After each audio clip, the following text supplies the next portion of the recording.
welcome to the stage, Jessa.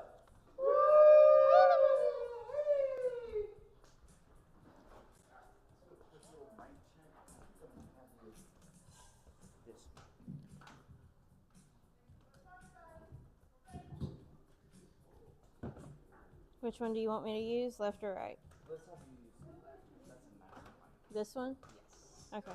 And then did you want to, I guess, whether or not you want to hold it. Just right there. Did you Okay. want a seat or anything? Nah, I got this.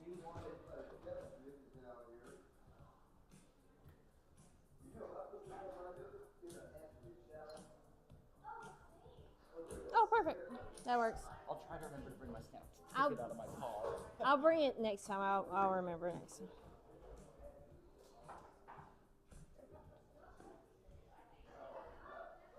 Oh. All right. Hey. How's everybody doing tonight? We're going to start off comedy here in a second. I'm glad everybody is here. But the comics wanted to say a thank you to Kyle. There we go. People can hear me now.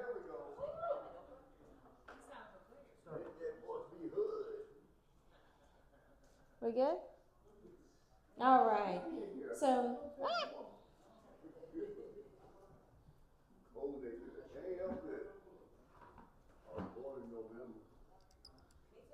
How do I?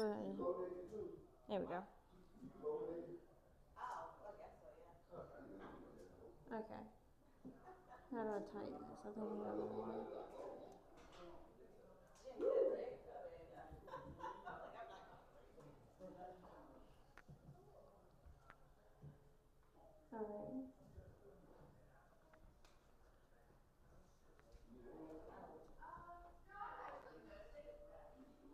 All right, we good? All right. So we wanted to give you a thank you for having us out here and having the comedians come out here, Kyle. Yeah. Hey, come here. Sit here. Oh. We got you something. No, you didn't. Okay. Yep. I'm getting it. Hold on. Check. This is good. We don't want him to keep. Check. That sounds good.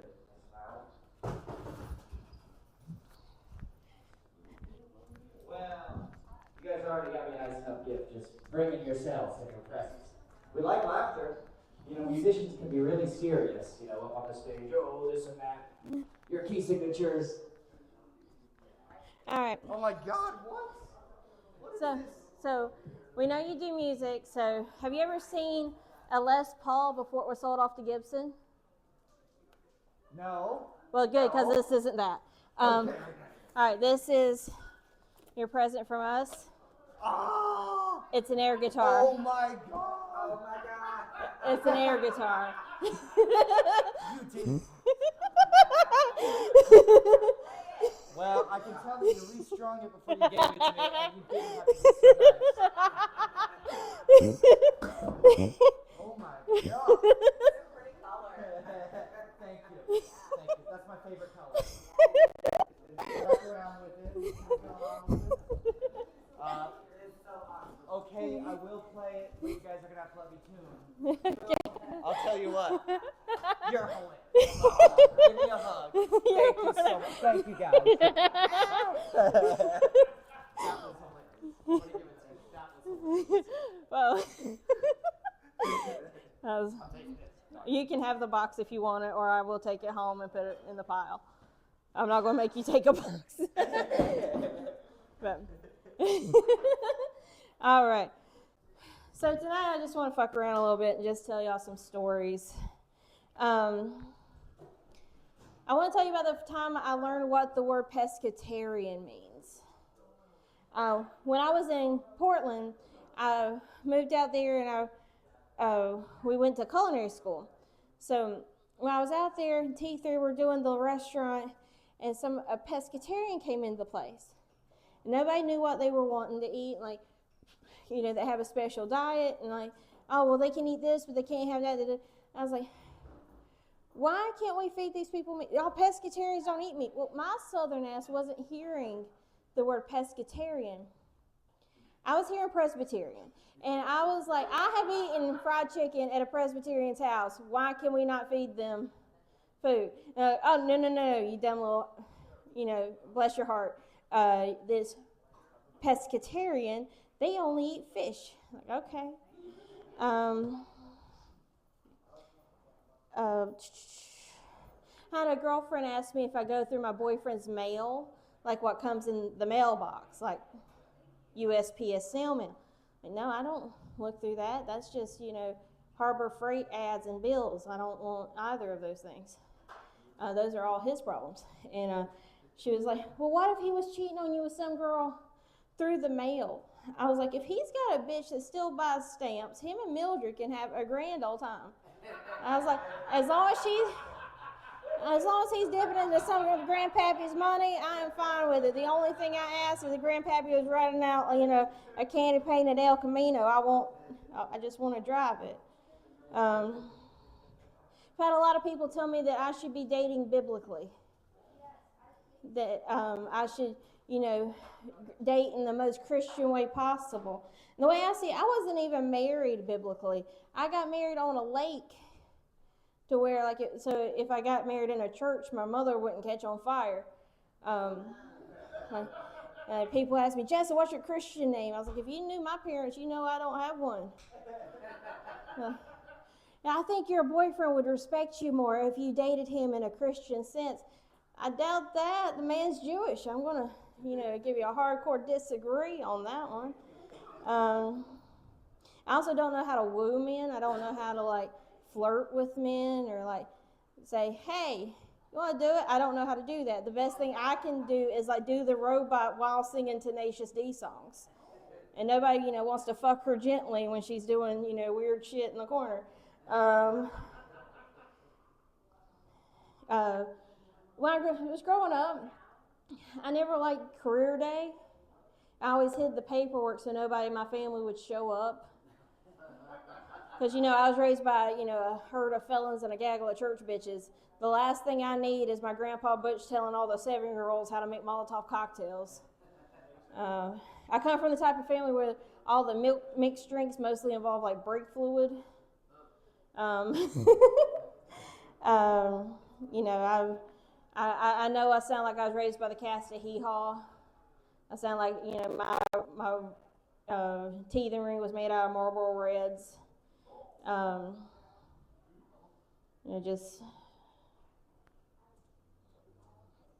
always sucked at working in customer service because when I was about 19, I was working at Walmart.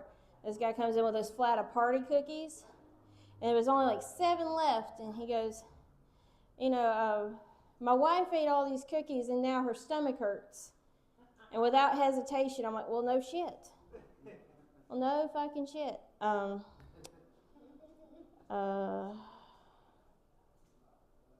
had a guy one time, he was like, if you took an Ed Hardy shirt and it became a person, that is who this man was, and he was all mad because he was always making excuses not to marry his girlfriend. It was just years and years and years of just, bullshit.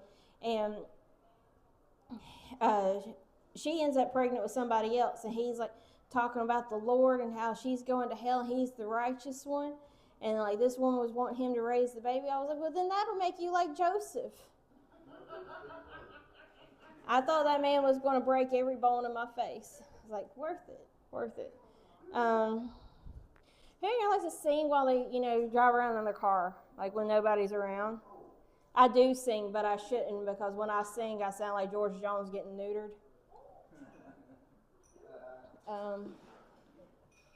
Let's see. I'm sorry, I have no memory today, y'all. The holidays have me completely spent. I wonder what that sounds like. No, you don't. No, you don't. Nobody wants that. Nobody wants that. When I was in Portland, I used to go, me and the chefs used to go sing karaoke in bars. And mind you, I sound like this.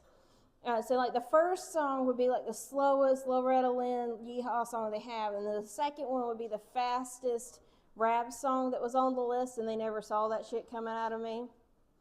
I was like, I know I sound like a backed up, Peterbilt, but I can't keep up. I can't keep up. One time I was singing, somebody like bet me to sing the best country western song on stage. So the only answer to that is David Allan Coe's "You Never Even Called Me by My Name." But they didn't have the secret last verse on the thing. And the guy who was like, well, we don't have that verse. Don't disrespect my culture. And they were like, okay, Jess, you're cut off. I come from a family where the fanciest thought my dad ever had was to put his, trailer on like an actual foundation.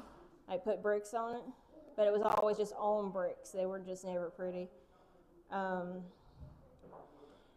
I had a guy one time tell me for $50 he could fuck me so good that he could knock my IUD around a little bit. So I took his money and then I called him a dirty armpit fucker because I have an Nexplanon. The first guy I went on a date with after my divorce, we were walking around downtown Greensboro, holding hands like so. Well, my hands I have short little stubby fingers and he had like really big hands, so I was holding his hand like this because that doesn't hurt my fingers. Well, the next day I'm talking to my girlfriends and we're bitching about it, and I was telling them about the thing. She's like, God damn, girl, you're gonna make his dick look huge. We dated for a bit, and then he scared the shit out of all my roommates because he was doing yoga on my balcony in a pair of Timbs and a yellow Speedo, just in downward dog, and girl comes out the thing and she's like, she screams because that was the closest she'd ever been to a black taint before. He's, over there scaring all the white women before 7 a.m. and we had to get her a drink for breakfast. First guy I ever